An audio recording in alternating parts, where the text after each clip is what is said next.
Para po sa akin mga kababayan, ang ginawang ito ni Senator Bato de la Rosa ay isang malaking katrayduran para po sa ating mga Pilipino. Dahil siya, ayan po, inamin po niya na siya mismo yung sumulat, kinumpirma niya na siya yung nag-author ng resolusyon para po ipadismiss ang impeachment trial ni VP Sara. Bakit ko po nasabing isang malaking katrayduran yan para sa mga Pilipino? Dahil po si Senator Bato de la Rosa bilang isa siyang senador, tatayo po siya or uupo siya bilang isa sa mga judge sa gagawing impeachment trial laban po kay VP Sara. Siya po ay isa sa mga huhusga or magja-judge sa impeachment trial. So dapat po siya ay walang kinikilingan at wala pong kinakampihan. Hindi po siya dapat bias. Pero hindi pa man nagsisimula ang impeachment trial, ay pinakita na po niya ni Senator Bato de la Rosa kung sino po yung kakampihan niya or yung magiging desisyon niya kung sakaling matuloy ang impeachment trial. Akalain mo siya pa yung nag-author at nagsulat ng resolusyon para ipahinto or wag nang simulan ang impeachment trial ni VP Sara. Yan po ay mali, yan po ay bawal. At kung matuloy man po ang impeachment trial, dapat hindi na po payagan si Senator Bato na mag-judge or maging isa sa mga judge na uupo sa impeachment trial dahil alam na po natin kung anong boto niya, kung anong magiging desisyon niya. Siya po ay magiging bias na. Kitang-kita, umamin, siya ang nagpasimula, nag-author ng resolusyon para i-dismiss ang impeachment trial ni VP Sara. So ngayon pa lang, meron na siyang bias at hindi na po siya dapat payagang umupo na maghukom or mag-judge doon sa impeachment trial na iyon kung sakaling matuloy yan. Grabe sila. Lahat talaga gagawin nila para hindi matuloy ang impeachment trial na ito.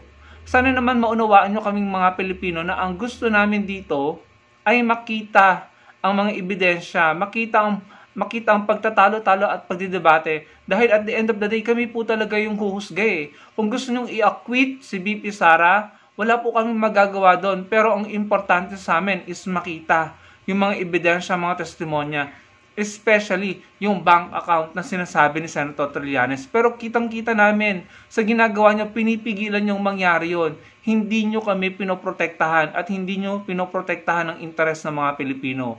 Ang pinoprotektahan nyo ay yung mga kaalyado nyo. Kitang-kita si Senator Chis Escudero, reluctant, parang ayaw niyang matuloy. Laging dinidelay, pinopospone ang impeachment trial. Mahirap man tanggapin pero parang wala na tayong magagawa.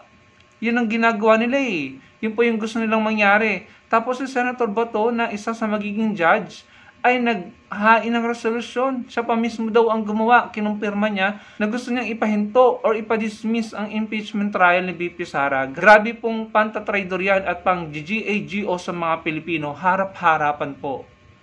Pambihira kayo. Bakit tayo nagkaroon ng ganitong mga uri ng senador, mga kababayan, na tayo ay binabastos? Yung karapatan nating makita yung katotohanan ay ayaw nilang mangyari, pinipigilan nila. Again, sa ngayon, ang importante sa ating mga Pilipino, at marami na po akong nakakitaan ng ganitong sentimento, ganito na po yung naririnig ko sa publiko, na sinasabi nila, hindi na sa amin mahalaga kung acquittal or conviction ang mangyayari. Ang mahalaga makita namin yung ebidensya at yung pagdedebate para kami mismo ang magsabi, tayong mga Pilipino, kung meron ba talagang guilt or inosente si VP Sara. Pero dahil ngayon pa lang, nakikita natin mga senador na mismo ang tila pumipigil na mangyari ito, na ma-witness natin ang totoo, na makita natin ang pagbulatlat at pag-scrutinize, pagbusisi sa mga ebidensya at pag-interrogate sa mga testigo at pag-aaral sa mga testimonya. Ngayon pa lang pinipigilan na nilang mangyari yan. Therefore, it's safe to conclude na meron pong guilt silang gustong pagtakpan or itago. Na meron talagang kasalanang ginawa sa mga Pilipino kaya ayaw nilang matuloy. Kasi again, at the end of the day, wala namang mawawala kay VP Sara kung matuloy ang impeachment trial.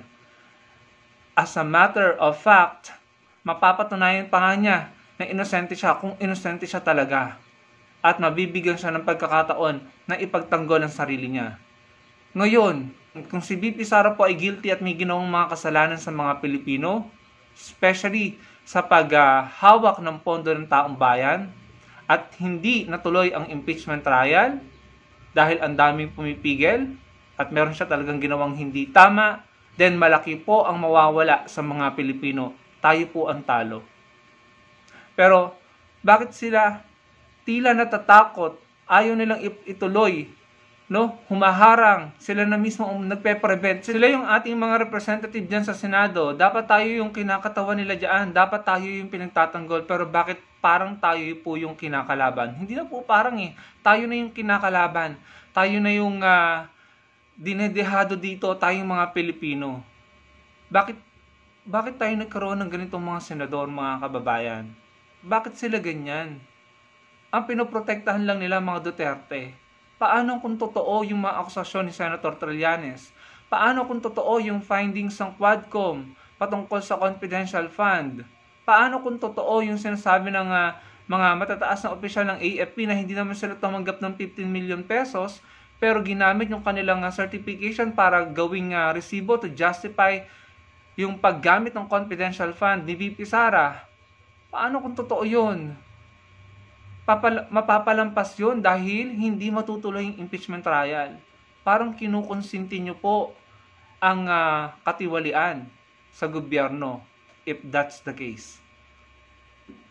Again, kung gusto nyong i-acquit, wala kaming magagawa doon, pero wag nyo kaming i-deprive or wag nyo kaming pagkaitan ng pagkakataong makita at malaman ng totoo. Nakakadurog po ng puso mga kababayan ang ginagawa ng mga ito, ng mga senador po natin. Si Senator Chis Escudero, na dapat inaksyonan yan, dinelay, sabi June 2, naging June 11, hanggang sa ngayon, nagpapakita na siya at nagsasabi na siya ng mga statement na tila parang hindi matutuloy or parang ayaw niya. Tapos si Senator Bato de la Rosa, siya pa yung mismo nanguna para ipadismiss ang impeachment trial. Sino pinoprotektahan mo dyan?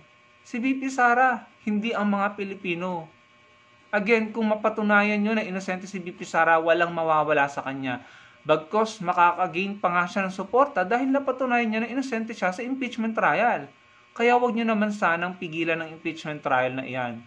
Dahil, again, kapag may guilt at totoo yung findings ng Quadcom at mga akusasyon ni Senator Trillanes at hindi natuloy ang impeachment trial, malaki pong mawawala sa mga Pilipino, tayo po ang talo.